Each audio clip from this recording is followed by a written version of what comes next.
Tonight, the National Security Minister speaks out about those aiding the scourge of gun crime.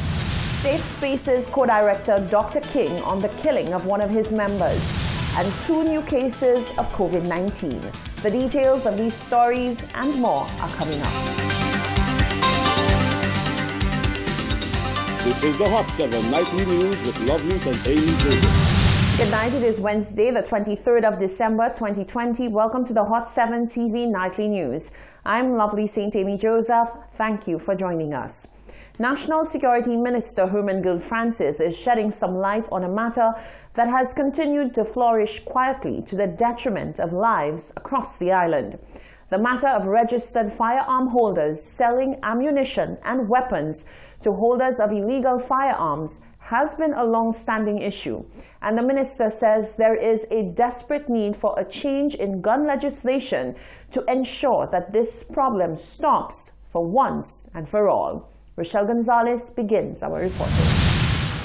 On Monday, December 21st, the island recorded its 50th and 51st homicide for the year so far, and the victims were 2 young men whose lives were snuffed as a result of gun violence. This recent case simply lends to an existing problem that continues to thrive despite efforts from law enforcement and the powers that be to tackle and reduce the number of incidents. A few weeks ago, Hot 7 TV sat with the National Security Minister Hermangild Francis with hopes of getting to the root of the issue and to explore some of the reasons why it persists. One of the reasons surrounded the sale of ammunition, and in some cases even firearms by licensed firearm holders, to individuals who don't hold licenses. Francis said this has indeed been an area of concern for the ministry and the police force. We have recognized the fact that legal firearm holders can pose a problem to St. Lucia.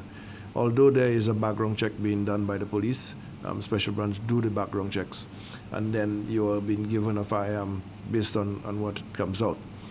The idea of the purchasing of ammunition is a problem. Francis said the powers that be are exploring ways to change the process of license acquisition. Next year, we really want to make sure that we now go into dealing with the firearms, so that every time you've been given a firearm, we will take the DNA of the firearm.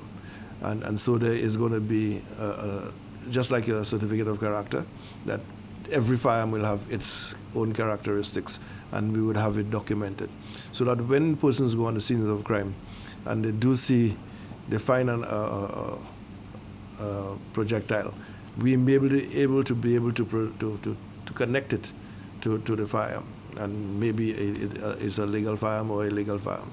That will assist us.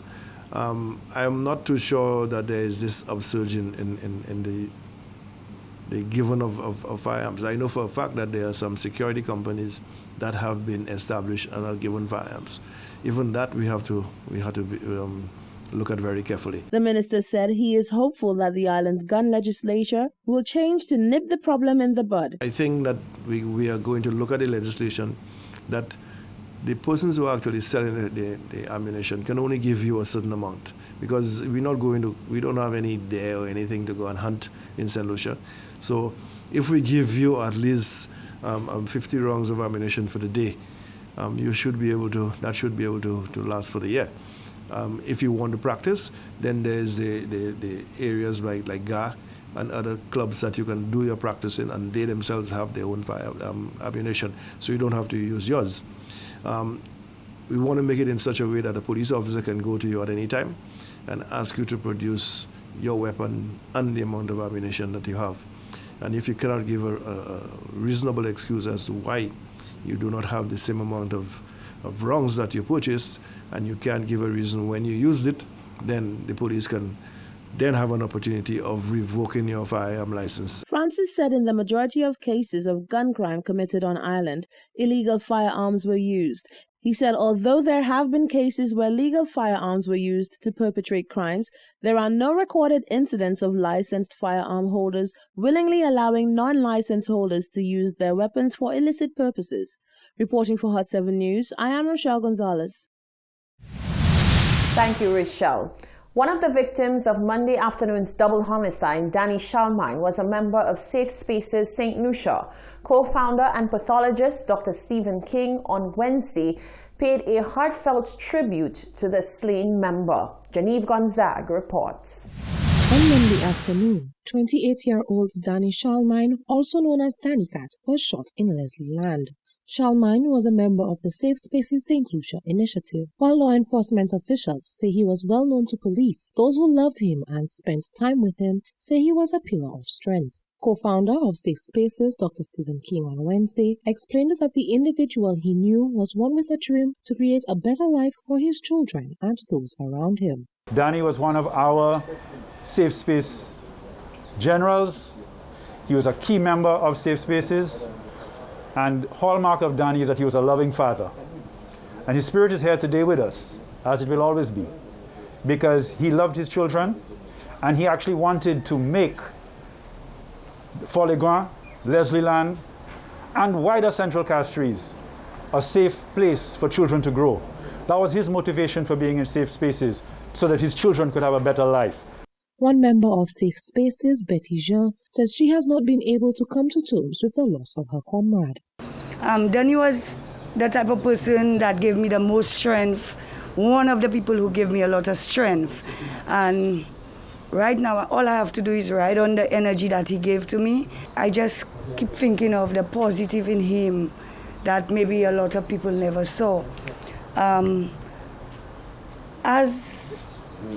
It's 2 days now since this incident happened, and my mind just cannot rest. Dr. King says he saw immense potential in Shalmine. Danny wanted us to set up a children's park in that area, identified a spot, but government bureaucracy has slowed that down.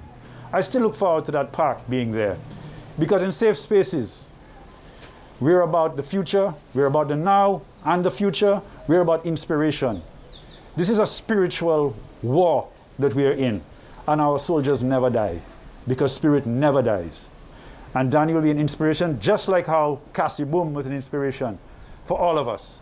These stories will be told and continue to be told in the communities, because there's nothing greater than spreading the love through the stories of loving people, looking after their communities, trying to make Safe Spaces a better place for their children to grow. While the investigation into the killing continues, Safe Spaces has promised that in due time, Shalmine's dream will come to fruition. Reporting for Hot 7 News, I am Genevieve Gonzague. Today, Wednesday, the 23rd of December, the Ministry of Health received confirmation of 2 new cases of COVID-19.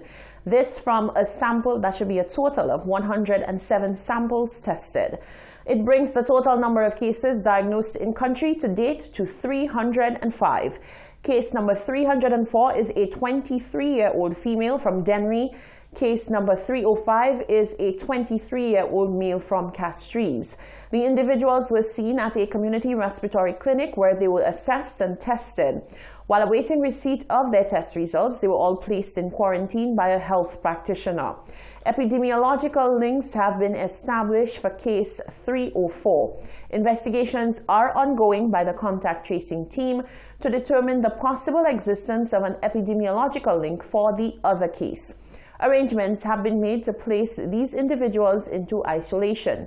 The Ministry of Health also reported 1 recovery for today, Wednesday. This brings the number of active cases in country to 36. At present, all of the active cases are stable and none are in critical care. You're watching the Hot 7 TV Nightly News. Stay with us, there's more after the break.